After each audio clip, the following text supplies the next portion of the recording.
Here we go, guys, back at it. 1972 Satellite, been sitting on the corner of David's house for the last, I don't know, since 1996, we keep saying. Let's get her up in the air, let's drop the oil out of her, and let's give you a tour of the underneath. I want to show you what we're working with, and let's wake this bad boy up. I'm excited. Here we go. All right, well, we had I don't know, what did it get down in the 20s? Got a little snow this week. So we're moving slow, but no worries. I've been in worse weather, I promise you that. And I know some of you guys do have too, especially you guys up north. So I'm not even crying, I promise. Let's drop the oil in it, and then let's do the walk around.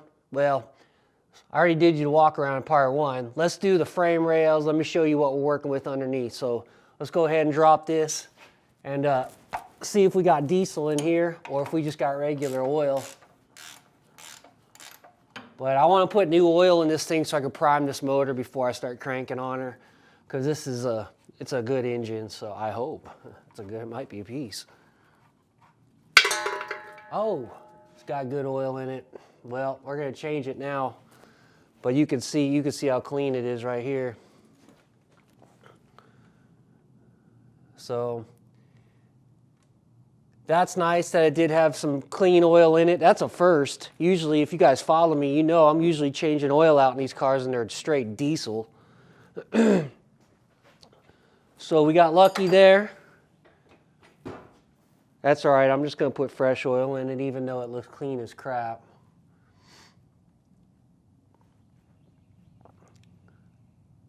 All right.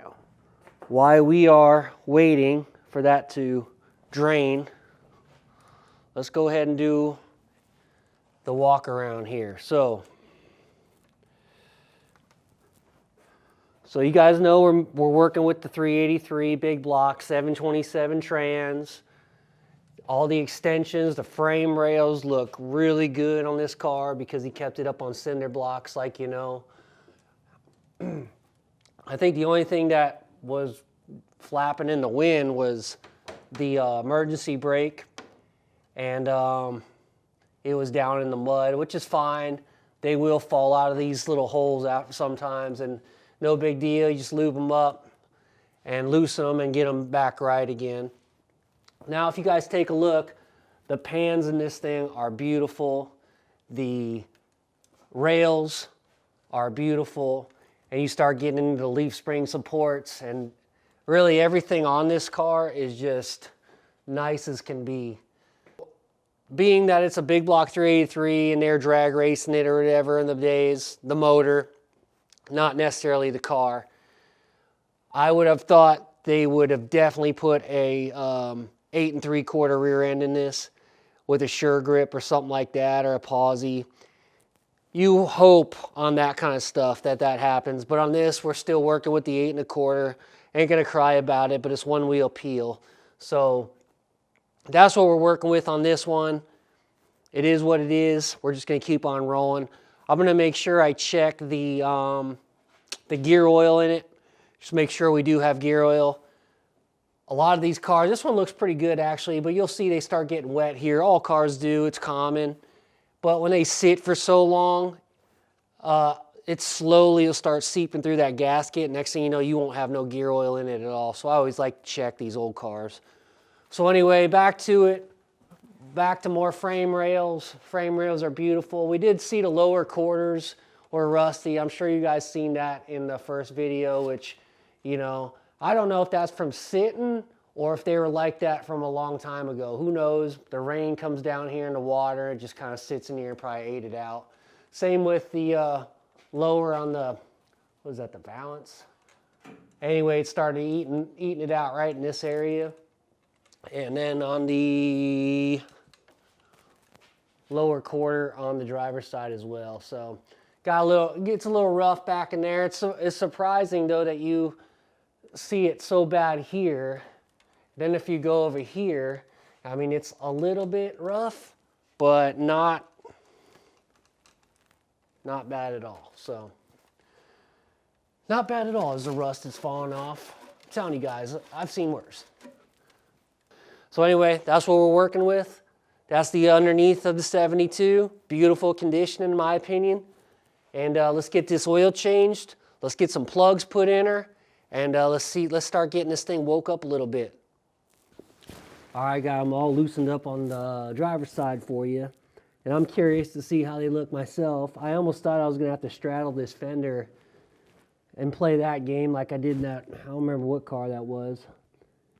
But the header is just so tight on the, was it 1, 2, 3, 4, on the number 5 cylinder that, wait, 1, 2, 3, 4, yeah, 5, 6, 7, 8, yeah. The number 5 cylinder, you cannot get anything, you can't get a socket over it. I was able to get my wrench over it, and I remember, I think my Super B I used to have here, it was the header was so tight against the plug that I had to break the plug off, the porcelain part, just so I could get a socket on it. So I was almost thinking we were going to have to do that this time, but we didn't. We made it. So let's get the plugs out. Let's see what they look like.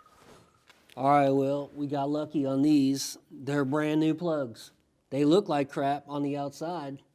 When you look at them, you'd think they're from 96 as well, which they probably are. So they're rough, and they're auto lights. I always like to run Champion in my Mopar. So, but they're brand new. Let's see, let's try number 2 here. I may be straddling the fender. Yep, brand new. So we'll throw these in my stash box just to have some 383 plugs laying around, and we'll get some new plugs in this. And we'll go to the other side. I'm pretty sure you guys will, if I see anything out of the ordinary, I'll fire up the camera and let you guys know. But right now, I think we're all pretty much on new plugs, so we're looking good. So far, we had brand new oil and new plugs. Oh, all right, plugs are out. We'll spin that motor over a few times here in a little bit while the plugs are out. And let's do some engine cleanup. So that's one of my favorite things to do is get wires back to normal, clean stuff up, zip tie things, and it makes everything a lot cleaner and easier to work with. So, might as well just go ahead and start pulling all this crap. We're going to start over anyway.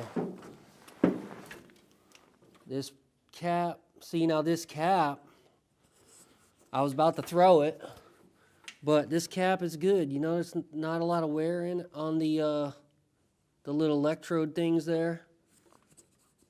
I always call them the nipples. But anyway, on the electrodes, we'll say electrodes, whatever. I forgot the name of them. You guys know what I'm talking about, the little things inside the cap. So we got broken wires just hanging, wrapped around. Get rid of all that junk. Some of these wires you could probably reuse, because we're trying to do this on a low poor boy's budget, like always.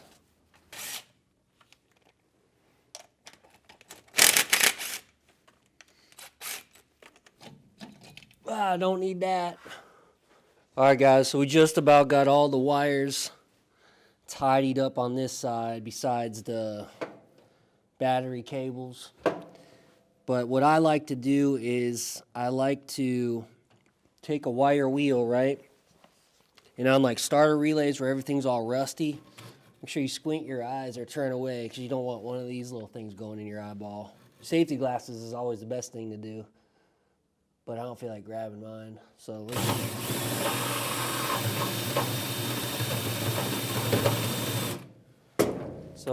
what I like to do is wire wheel those off, and even these little connectors, I'll hit them on both ends, just so they're nice and shiny. And I'll stick that right there, and then you always know you're going to get a good connection. You don't have to start dealing with all that drama.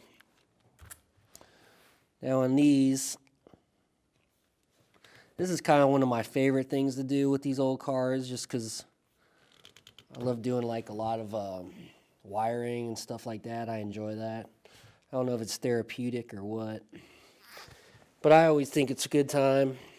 I always like to use a little shrink wrap. It makes it look a little slick when you do put them on the end of your wires or around any connections you make. But make sure you put it on first before you solder.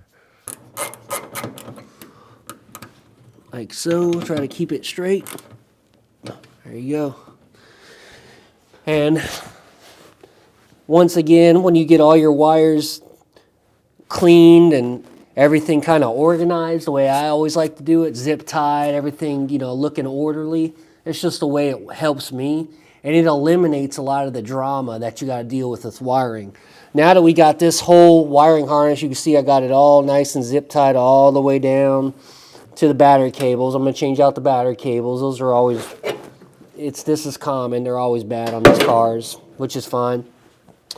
But then I realized I only have a couple wires to deal with. Now I have one black wire over, I think it's blue, navy blue, maybe it's black, flapping in the wind. Now you got to remember some of this stuff was 318. This is a 318 wiring harness. So there's some things that, you know, I'm sure it went to when it was all original stock and had the 318 in it. But it just kind of eliminates a lot of your problem areas, and then you could go back. If you remember, let them rip, not rot. If you remember A Little Dirt Don't Hurt, that 72 Brown Satellite that we ripped around out in the dirt, I still have that sitting behind the shop, and that thing's complete. And I just go back to it for references. I already did it once today to kind of just look at some of the wiring and stuff like that. Now, this seems like it has a little bit different wiring harness as far as like the wires going up towards the driver's side than on that car. But, you know, little things. I already looked at a couple things that I needed to know. And like the starter, I was wondering, I'm like, where does this wire go? And it ended up going down or coming up and from the starter. Well, if I would have sat there and stared at it long enough, I would have figured it out. But to use it for reference, I went out there and I used it for reference, and I was able to figure out where the wire goes. So it's just what I enjoy doing and what I like to do, and it gets you one with the car and kind of lets you familiarize yourself with what was already done and what needs to be done still. And that's half the battle right there when you get these old cars trying to get them running and driving again, and when they haven't ran. And will it run and drive? Been stored in the back of somebody's trailer park for the last 30 years, you know. All the ones everybody's doing now.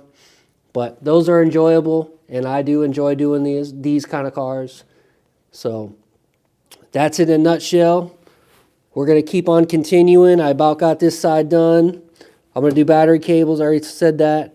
And then I know I said we'll pop off the valve covers, and we'll see what kind of rockers it's got. I'm sure it's all stock. All right, day 2. Got the wiring done. Well, most of it. But what I want to do for you guys and for myself is start pulling these valve covers and see if there's anything nasty under valve covers, if it's clean.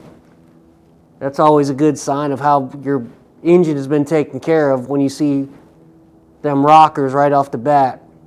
And if they're full of charcoal looking gritty stuff, you know that oil hasn't been changed. If they're nice and smooth, you know you had some good oil changes here and there. So let's go ahead and pull them up, or pull them off, I should say, and see how this bad boy 383 with a steel crank. Pretty sure it is a steel crank motor, which is the good motor. All right. So when I just got a call from my buddy, and I was jacking around pulling this off, and it finally came off. And I'm already a little bit nervous because if you look at that, it's jacked. And what that is old oil that's coagulated under here, and now it's here. And it really don't look like they did great oil change anyway, because if you see how black everything is. But oh well, it is what it is now. What I'm going to do is get the vacuum. I'll start vacuuming that out, and then I'll just start dumping oil, a little bit of oil down all the rockers, and at least letting it go down and hit all the hydraulic lifters down inside the engine. Get on the cam as best as it can, all that crap. So let's go ahead and vacuum this out, and hopefully it'll look a little bit better after we're done.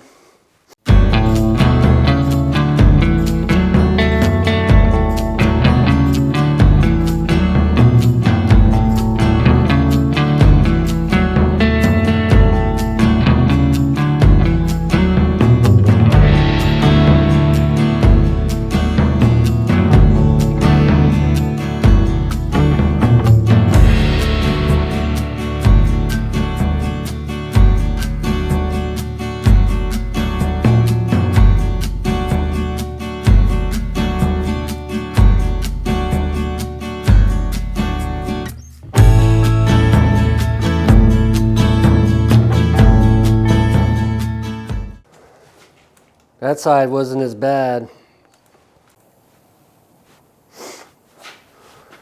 All right, one thing else. So we blew out all the old oil flakes. I don't even know what that would be called.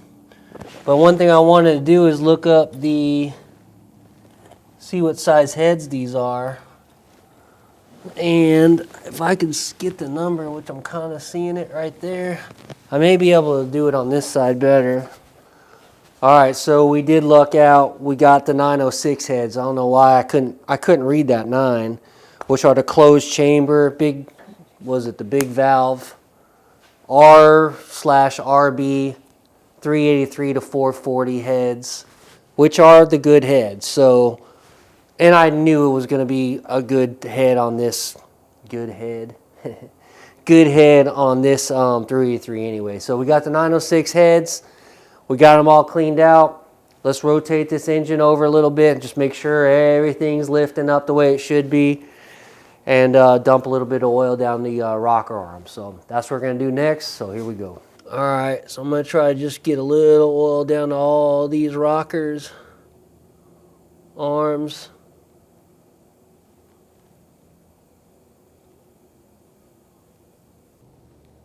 I'm going to be hyped up with this motor. I think it's going to be pretty stout. I mean, these things I think were what, 320 horsepower right off the showroom floor. So these old 383s. So it should be legit.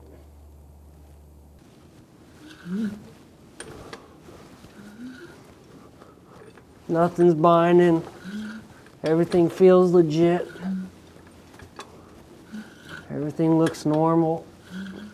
As normal as it can be, I guess. All right, so the next thing we're going to do is start priming this engine up a little bit. And so far, it's real easy. We're going to just take the intermediate shaft out of it. And I think if you're a Mopar guy, intermediate shaft, your distributor rides on top of this. This rides on the cam, this gear here, and then this goes down to your oil pump. So the cam spins your oil pump, and it spins your distributor up on the top side. So when you pull these out, they're real easy. Sometimes you got to wiggle them a little bit, but usually they just kind of twist out right off the cam. And you kind of just wipe them off and give them a look-see, one over, make sure nothing looks out of the ordinary. This one looks fine. It's a little dirty, but... So intermediate shaft's out, and I ran a gauge on this. So an oil pressure gauge, because the back of the block where the gauge goes, it was broke. So I had oil leaking all over when I already tried spinning this oil pump. So I made this, by the way. This is a 5/16 Allen key welded to a rod. You could buy these at like Summit or whatever, but I just welded one, made a quick fix so I didn't have to wait or anything. I just do it now. So 5/16 Allen key slides right down in on the oil pump. Let me get my drill over here. So you want to slide it down gently. You don't want to mess up that brass bushing that you got right here in the block. It's an intermediate shaft bushing. It's brass. So you just want to be careful with those, and then gently take your drill and spin the oil pump. Counterclockwise is what I seen how was working. And what we're going to do is we're going to spin, and I already got oil pressure on the gauge. So just make sure I haven't got no leaks on this gauge. So we're good there. And then probably the best thing to do is rotate the engine over, you know, half, do it again, rotate it over a half or a quarter, do it again. The only thing when you do that, you're going to have to retime top dead center because you're moving all your stuff now. Your distributor, which I did have it marked and all that, but now it's all moving. So we're going to go ahead and try that then. At this point, it don't matter. I'll just redo top dead center and drop the distributor in. So it's going to be all jacked up, but that's all right. So about halfway around, well, that was like a quarter. I'm going to go ahead and hit it. Try to get all the oil up in them little orifices the best you can.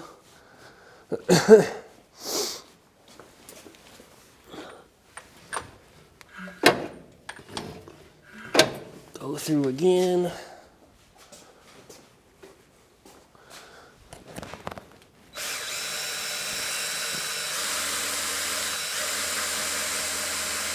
So primed it up, coming out, all the oil's coming out of the orifices on the push rods, little holes. Didn't notice it coming out this side though. I don't see it coming out too much on this side.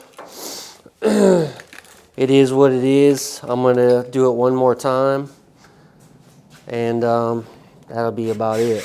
All right, so we're blowing out the fuel line, making sure it's clear of any obstructions or any dirt daubers that are living in these lines. Seems to be happening a lot with these Mopars. Anyway, so I got the air compressor line, or the air compressor hose on the line coming right here from the front of the car. And let's go to the back of the car and see if we can't. So all you gotta do is kind of feel it and feel if it's pushing any air out of the filler neck right here. And also, if you cover it up, you can see that the tank will start expanding. So you know it's getting some air all the way through. So far, I feel pretty comfortable with no obstructions. All right, so I want to take that hose off, or that air compressor line off, because it's getting annoying the crap out of me. Anyway, one thing that I am a little nervous about is I see right under here, see that? It's a little wet. So I don't know if I got a little pinhole in the tank, probably, or if it's just from time. I don't know. I don't know. I'm going to wipe it off and see what it looks like underneath.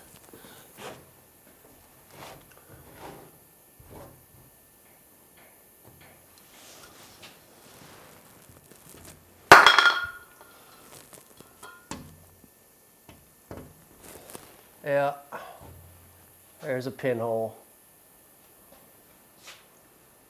Of course. So, looks like we're going to be using the boat tank.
She got a snap to her. I knew she was going to be gnarly. Anyway, before I keep running her, I want to make sure I get the belt hooked up so I could run some water in her, put the alternator back on, and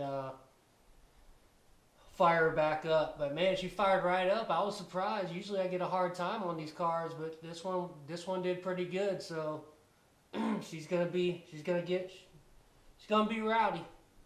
So I can't wait to get her off the rack, put some brakes on her, and see what she can do.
%, brake.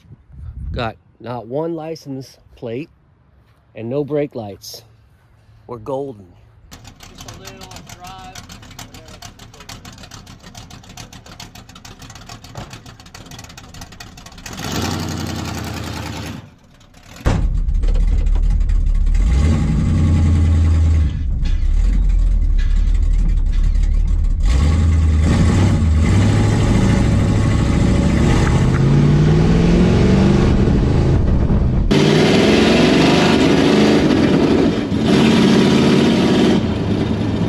Oh yeah,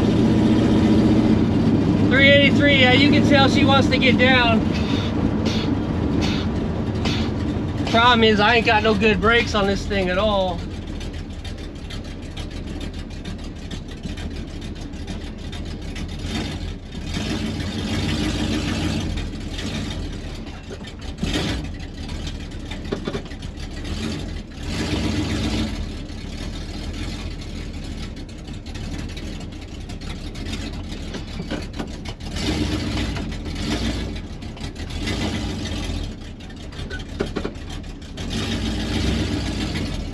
It gets going though, it's not bad.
We did it, guys. We got a little bit of filming in before the weather, and now it's beautiful, of course, but it's all good. We had a great time. So 1972, Plymouth Satellite, been on the corner since 1996. Every local hot rodder knows about these two cars. I probably seen them 3 years ago, and I was like, those things are rough. And we finally rescued them off the cinder blocks. And little did I know she had a big block in this car, because all these years the car's hood has been locked, so you could never pop the hood on the thing. And found out the motor's a 1970 383. She's hot, she gets down, and man, what a great time. Best time ever. I love rescuing these old cars and seeing what they still got. So if she had a posi, man, we'd be really doing something, but it's all right. It is what it is. You know, 45% brake, if that. But that's all fun, you know. As long as you stay half-ass safe, you're good. But anyway, guys, don't forget to look at the description box below. My P.O. box. You want to send us any sticker shout out, any kind of emails on some of the cars that you guys are rescuing. bradleyswrenching@gmail.com if you want to send me an email. And don't forget, we have our Facebook, our Instagram, and then obviously Poor Boys Garage, our YouTube page. Let them rip, not rot. Keep on saving them, because this is what you get. And don't ever send them to the crusher. We know that by now. But I also want to give out a shout to my buddy Jason over at Country Boy Gas Garage. If you guys don't know yet, he got hacked probably about, I don't know, a week ago, maybe 3 days ago. And it's just devastating to be an influencer and put in the kind of work that we put in to do these videos for everybody, and to wake up one day, go and log in your YouTube, and all your videos and all your subscribers are at 0. So check him out. Let's get him back up to his where he was, and you know, give him a little comment if you can. Let him know that you're thinking about him. Let him know that, hey, you know, we're here to support as car guys, you know. And he had a good thing. He has a good thing going on over there with that old bus that he pulled out of the woods. So anyway, Country Boy Gas Garage, and I'm Brad, Poor Boys Garage. Until the next time, hope to see you guys at the No Name Nationals, and we'll see you around. We're out.